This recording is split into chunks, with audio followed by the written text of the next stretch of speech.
Hey guys, hello and welcome, and this is going to be a spooky season special little collection video, because if you watch my autumn fall deck week recap, that you know that I decided to, or not decided, I realized that I need to pull some decks sooner than I originally, came up with my seasonal system, because I didn't factor in Halloween. And I usually don't like to use, reading cloths or anything on the table that has a pattern, because I always feel like, for me, that it draws attention away from a deck. But I don't really have a lot of Halloween decorations right now.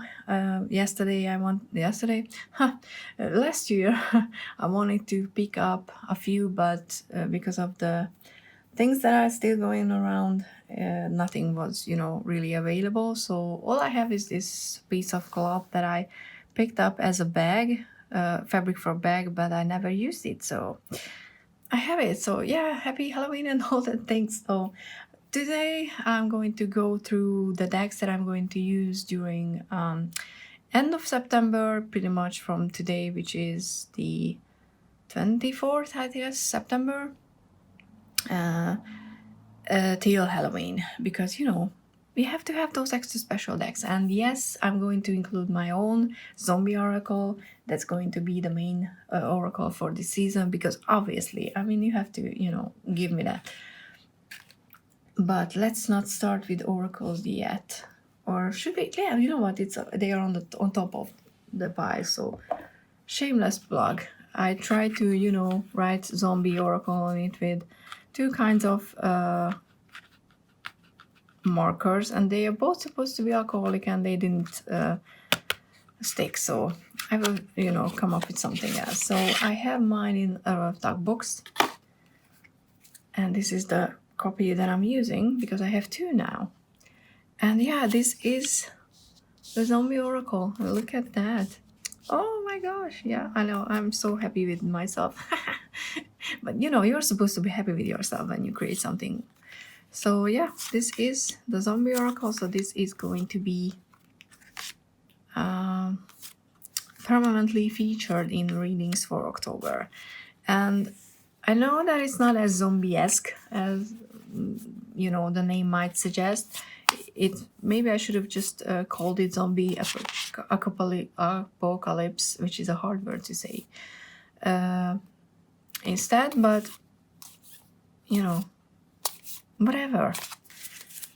It's a zombie oracle. That's why I made it. That's why I call it. Cool. Yeah, cool. Okay. So that's gonna be my main oracle. Another oracle that I pulled, even though I don't really feel like using oracles this season, is the Nicoletta Ceccoli.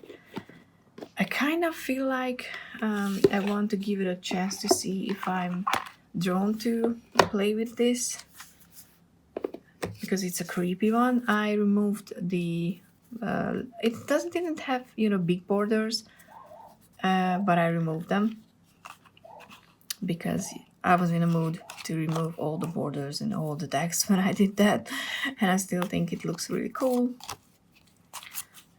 And I can't remember if you're supposed to read I think you're supposed to read reverse in this deck as well. But yeah, I kind of feel like I will keep this out for Christmas as well, because it gives that fucked up Christmas mood as well. But yeah, I want to see if I feel like even working with this. And it kind of, creepy children, it's perfect for the season. Not in a way that they are creepy, but they match the season, so they're gonna be these are gonna be the two oracles that I'm gonna be using. One of the main decks. I don't have a lot of tarot decks. I have 5. I didn't pull out quite a few that could be in this category, like the Dark Mansion, and what else? I don't know. There were some other, decks that I see other people using, like the Tarot of the Abyss, because I kind of feel like those are more on the just regular Christmas winter side of things. Because, for 1 month, there's not a lot of point to pull out 78 decks. I don't have that money, but whatever. So Zombie Tarot is definitely one of them. I mean, how can you not? Especially with the Zombie Oracle. They look really cool together. At least I like them. I still think the box looks really cool. Even though, you know, I had trouble with this deck because it wasn't even. And I had to micro trim it, which was freaking annoying. And I edged it in dark gray, but it kind of disappeared. It feels like the deck kind of sucked the pigment in, which is kind of interesting. So I think I'm going to go through with it. You know, I was choosing a color to match this one, but I don't really like how it looks now. It kind of feels like uneven and faded. So I might just go over and edge it to black. I don't know, I haven't decided yet. But yeah, this is going to be on my table, on Instagram, in readings, because, you know, it's just have to be out. It's perfect for the season. You know, you don't have to just use it for Halloween. It's a very good deck. It was made well. So it can be an all year around deck. Does I say it? I don't even know. But I have enough decks to, you know, just designate certain ones for certain seasons. So I'm doing that.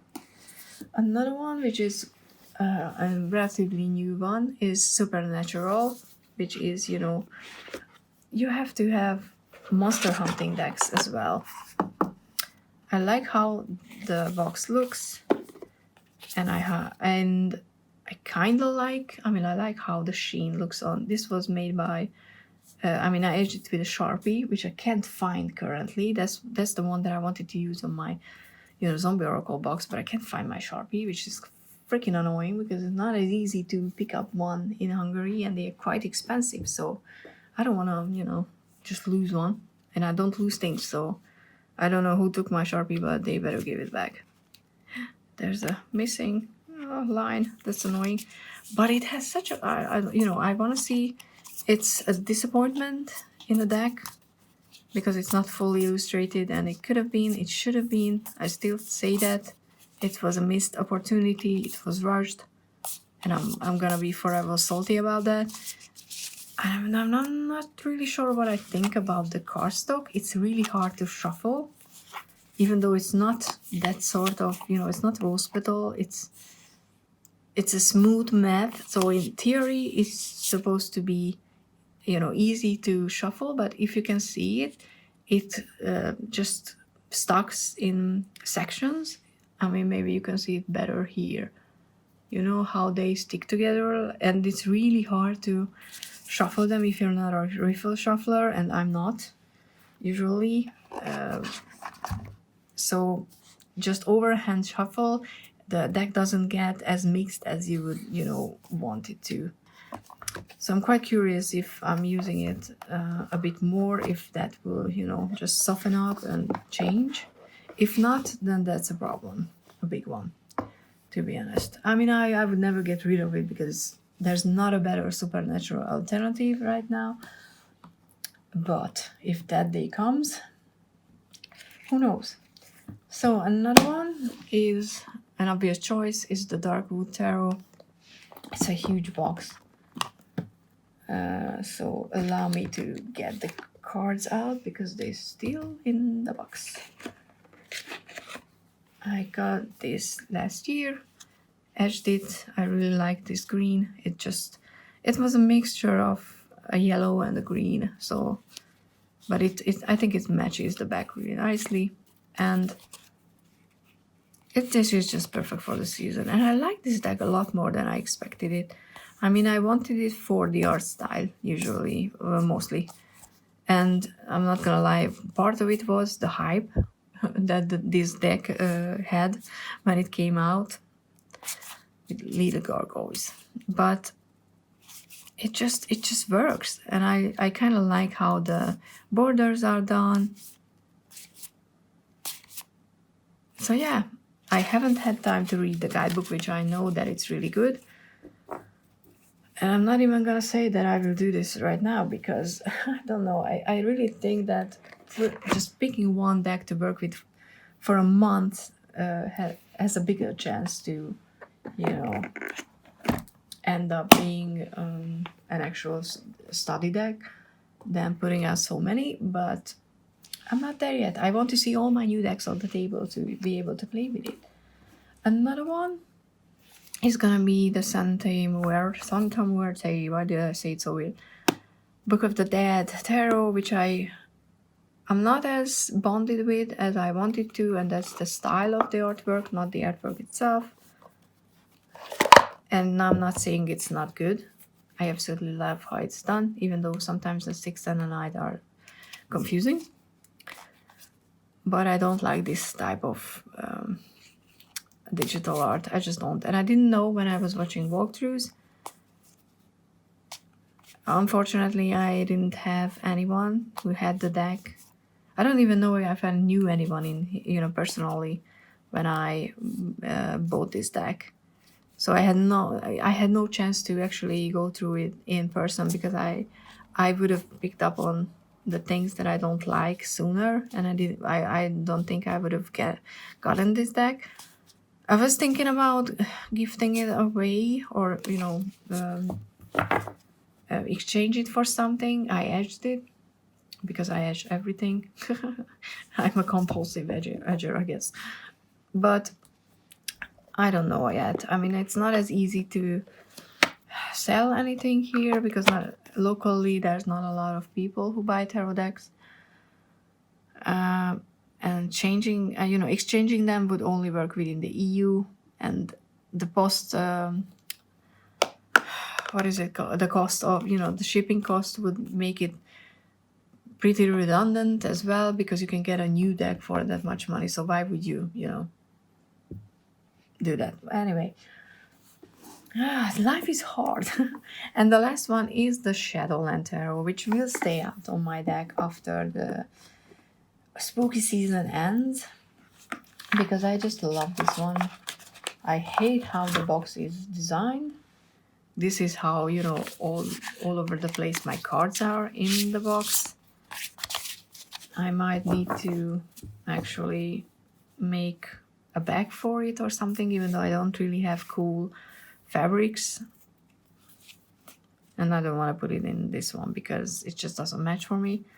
So I don't know. I don't know what I will do. But anyway, this is going to be one of them that stays on my table after spooky season because it's just, I love this one. I worked with it last year and it's just such an easy reader. It's fun. And I love how it looks. And I don't think it's creepy. I don't think it's, it's not a shadow deck for me at all. But we define how we, it's funny. I mean, I kind of want to make a video on shadow decks or decks for shadow work because there's such a myth or I don't know what about decks that you can use for shadow work, even though you can use any deck because you're pretty much doing shadow work all the time, in my opinion, because you work with issues that are bothering you. Even if you pull cards for when will my true love come to me, and if you pull let's pull a card for that.